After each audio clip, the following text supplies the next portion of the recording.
Good morning. I'm Jumbo. Hope you're having an easy morning.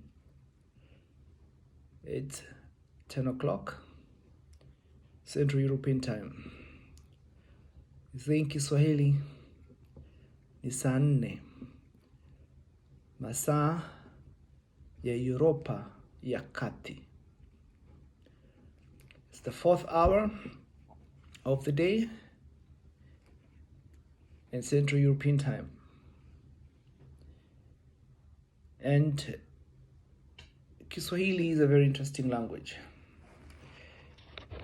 It's very philosophical, if you'd like to use the term. It's very thought enchanting.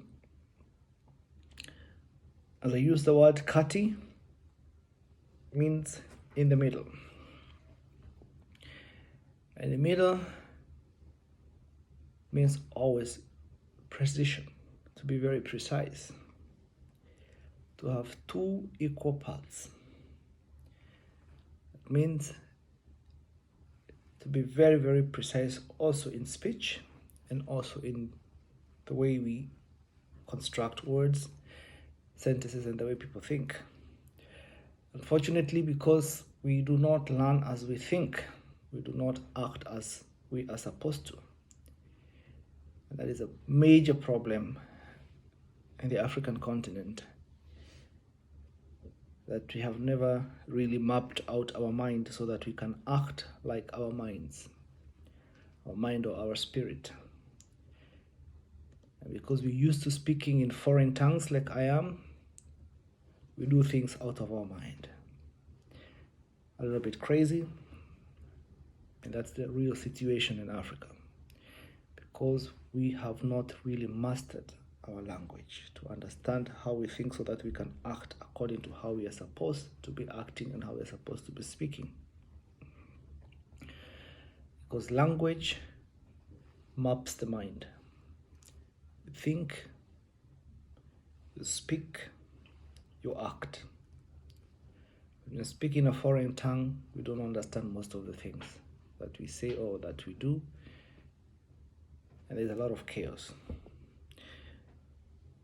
So the topic of today is about the mind, the process of knowing oneself, the process of discovering oneself, and the process of being oneself. And many are very familiar with the story of a man called Moses, who lived as a prince in the house of the Pharaoh, according to the books of the holy text, of the whole text. And it's amazing that despite people classifying languages into different categories, the Hebrew language still falls under Afro-Asiatic language, an African Asian language, meaning it has roots in the African continent and in the Asian continent. Only an incredible fool who does not even look at the geography and understand the connection between the two, because the child is attached to the mother by the umbilical cord. So an Afro-Asiatic language has two origins. It's African and it's Asian at the same time. It's a semi-African, it's a semi-Asiatic. And the word Moses comes from the word Asha, Washa, Washwa, fire, enlightenment, to be burning, to have burning sensation, to be irritated, and then to act on the irritation. So washa, light, to light up. Washwa, to be lit, to be enlightened, to see the light. Washwa, to have seen the light, seen the wrong, and became irritated and called upon by the irritation to act.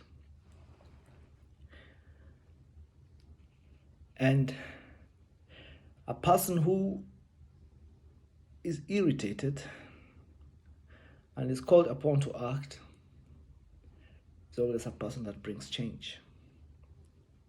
A person who brings a revolution in the way people think, a revolution in the way people see things. So this person, he will be called mwenyewe. Mwenyewe, one who is lit, one who is on fire, one who has seen the light, and as a result of this, he has gotten the irritation, not from the light, but what the darkness is doing. And there are two forms of light and two forms of darkness, but I'll talk about this later. So he has seen the light, maybe out of his own irritation,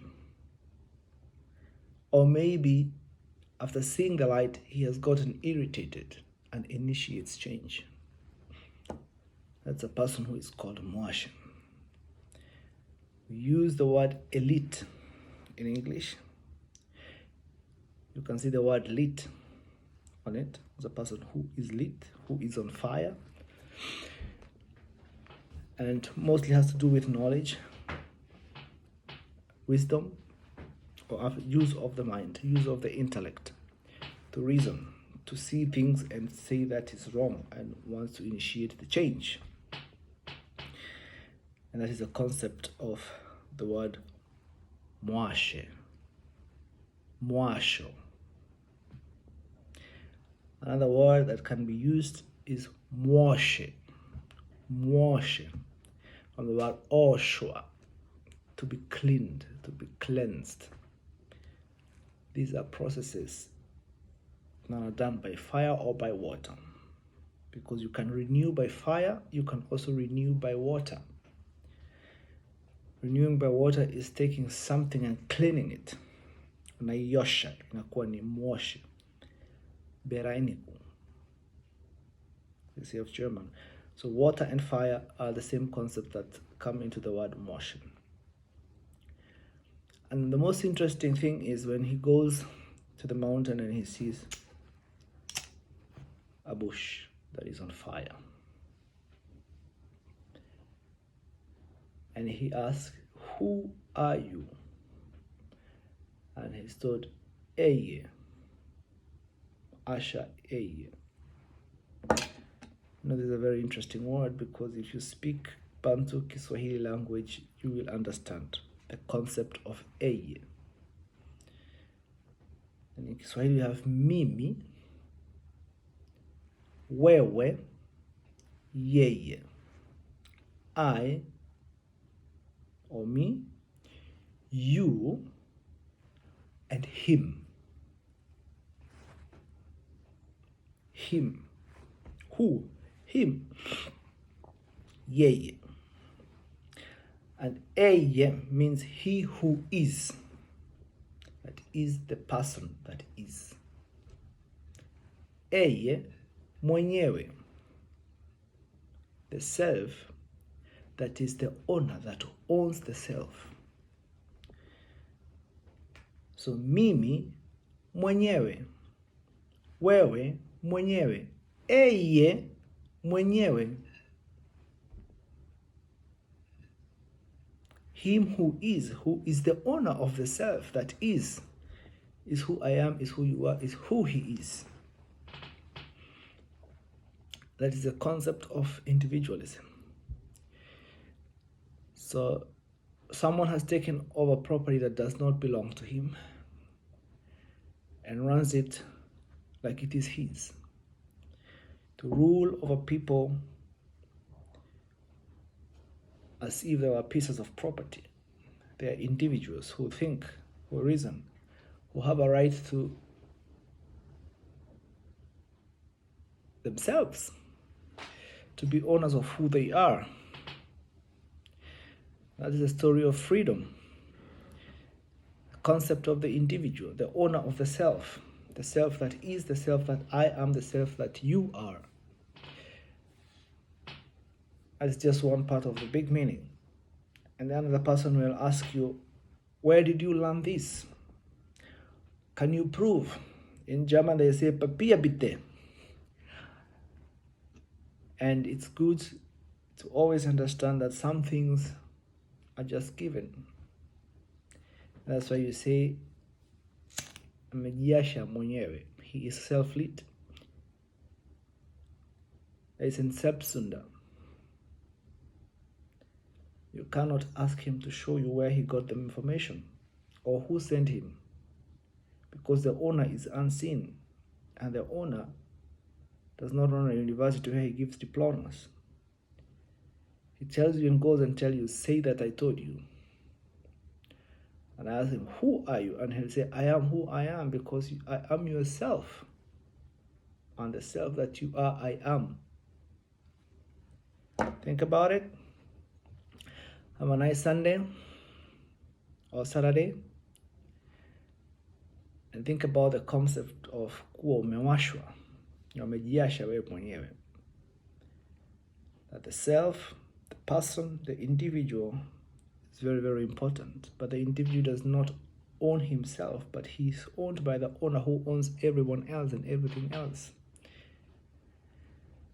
In these words, be who you are, but above all, acknowledge that you do not own yourself, but you are owned by the owner of your boss. That you all have one owner, and before him, you are all his property, and none of you has the right to claim ownership over the other, apart from the self that they are. Until then, bye-bye.